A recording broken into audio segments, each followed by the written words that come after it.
everybody. Episode 3 of the Mastermind series. This episode is brought to you by the letter C. C for closers, C for call center, C for chatbots, C for conversions. We're going to be talking about a lot of things. This is going to be a multi-part series for this particular episode. But today we're going to focus on this thing, hiring closers. Okay, how do you go about looking for the best salespeople? Our take: don't hire closers, hire listeners. In this particular part of the episode, we're going to give you 3 tips, because it is episode 3, so 3 tips on how to do that. But we're going to start off with the first 3 reasons why not to hire closers, why you should consider hiring listeners. You ready? Let's go.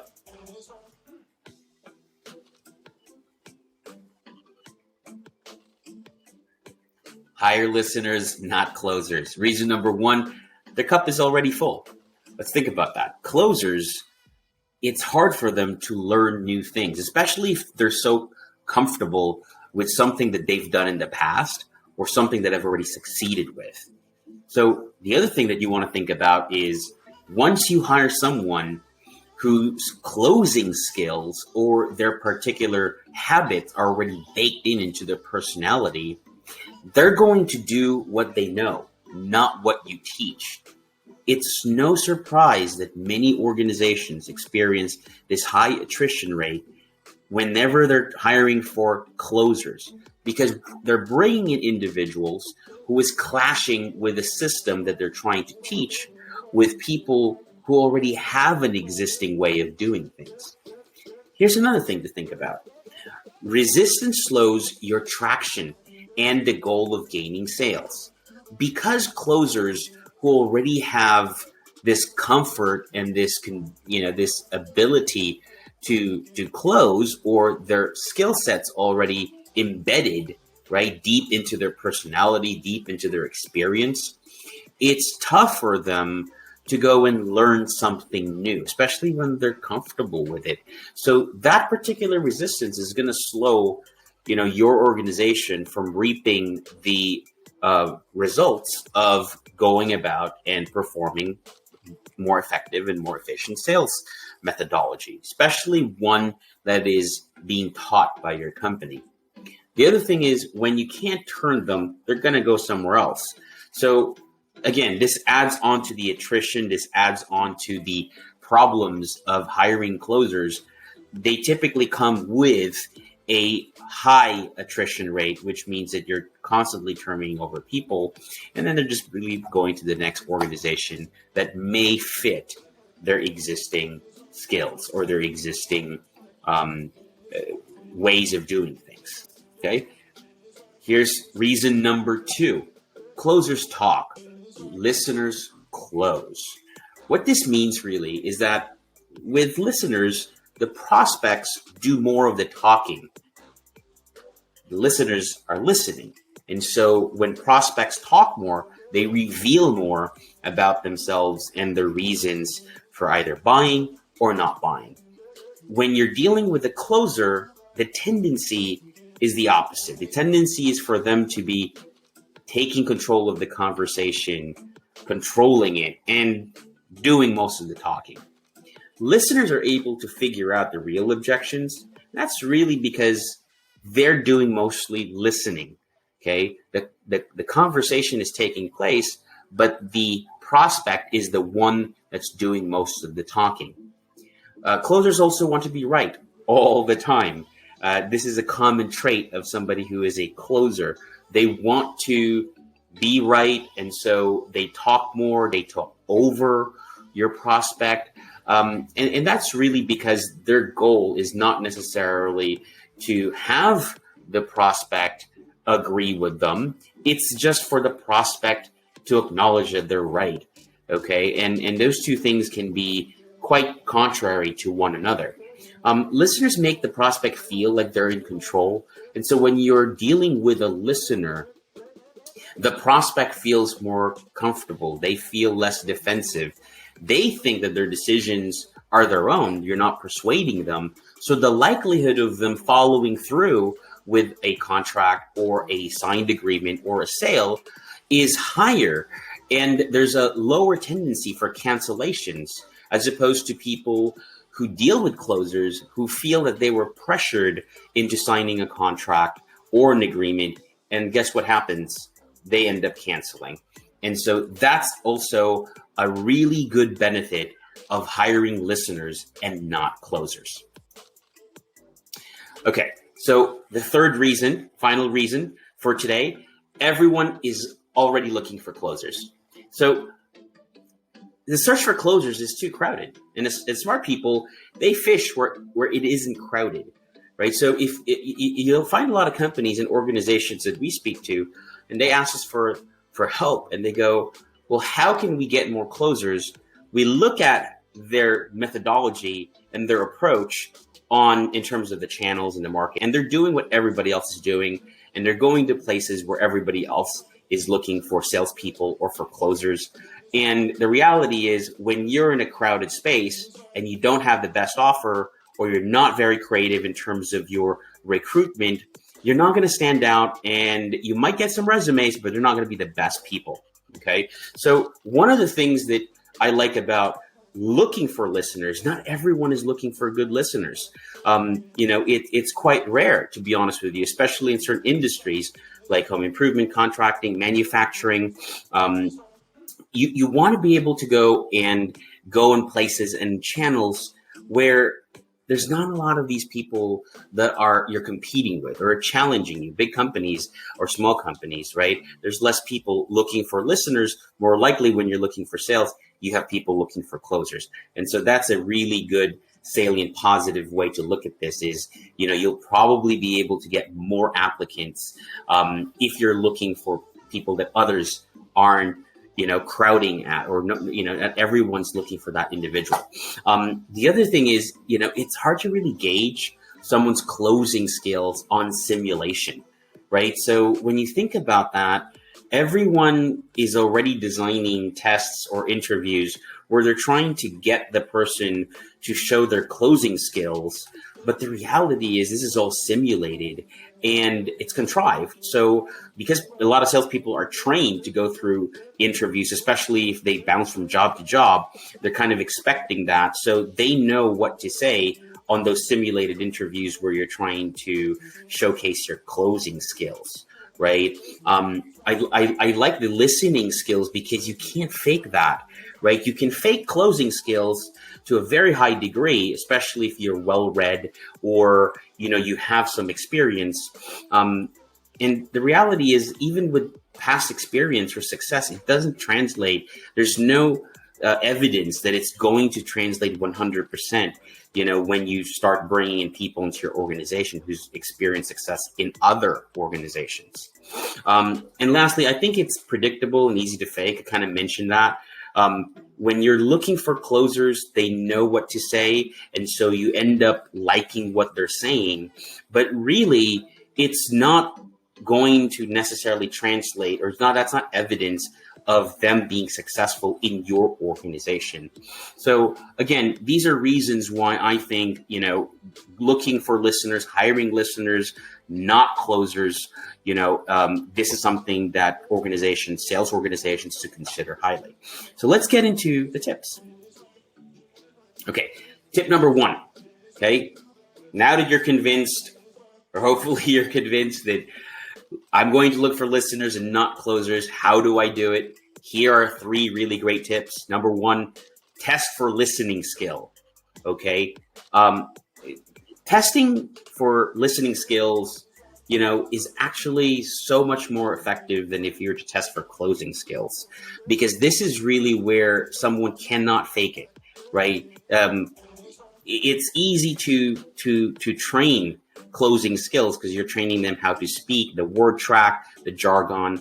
But for me, I believe that with listening, it's almost like a personality, right?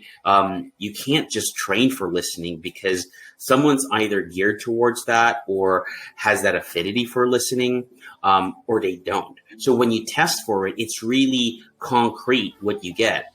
Couple of tips, right? One for tip number one, a couple of things here.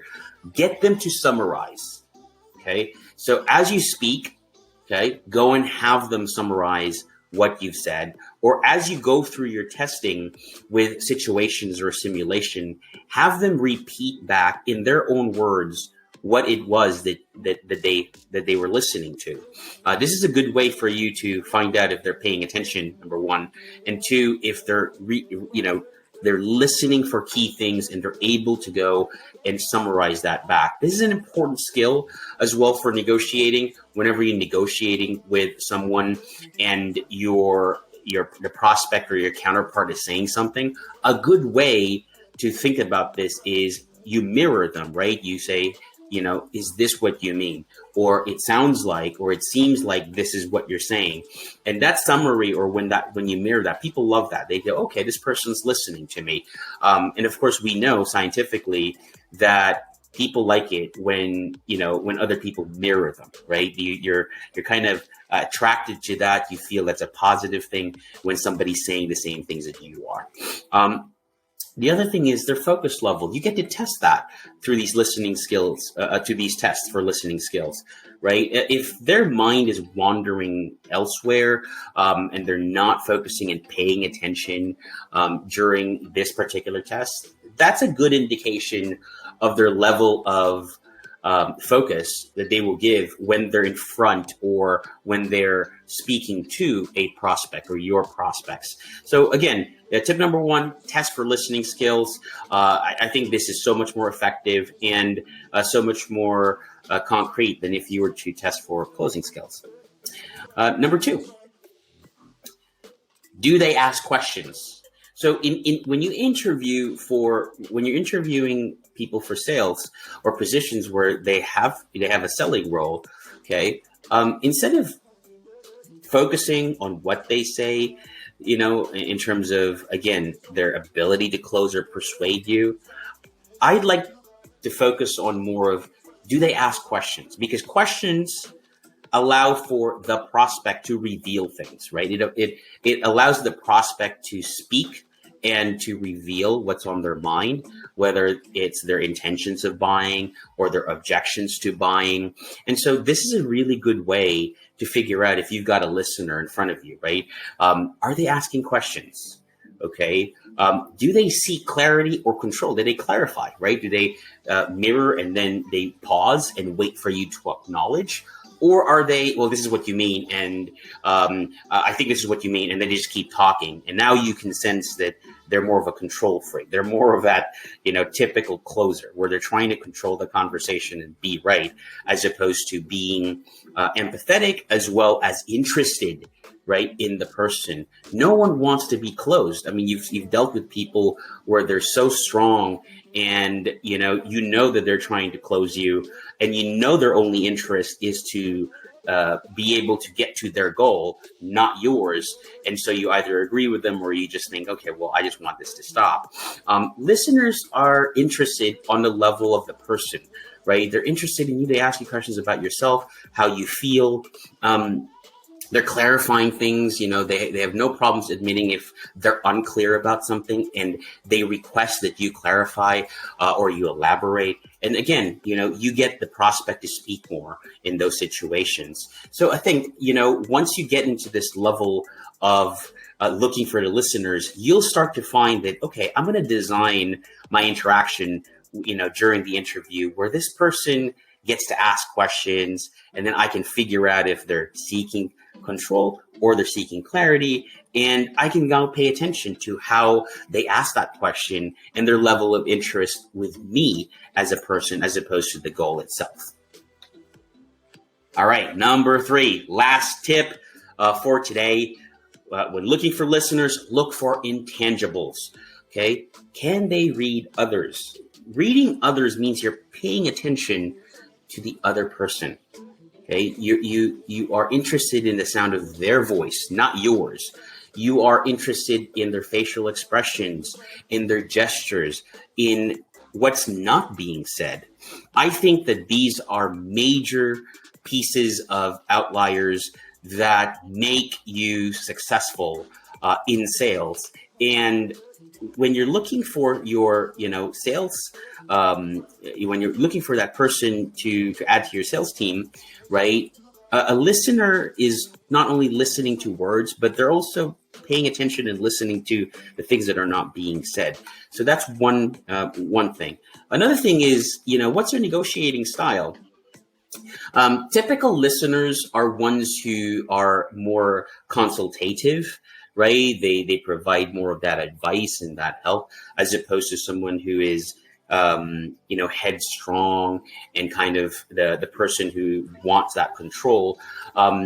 You really have to go and figure out what their negotiating style. They're an analyst where they analyze things a lot too much. That's not too bad. I think, if you have a negotiating style that's like an analyst, that's because you're listening and thinking deep about everything.